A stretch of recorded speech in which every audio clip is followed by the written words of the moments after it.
அரிகோண மாமலையில் அன்று அயோத அமுத கங்கை அனலாக நின்று சப்தகன்னி மாதர்களை கொண்டு குல சான்றோரை பெற்றவரே ஐயா.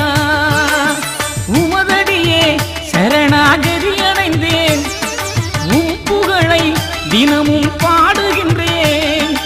உலகாளும் நாயகனே வருவாயையா, ஏழை உள்ளத்திலே நீ அமர்ந்து அருள்வாயையா.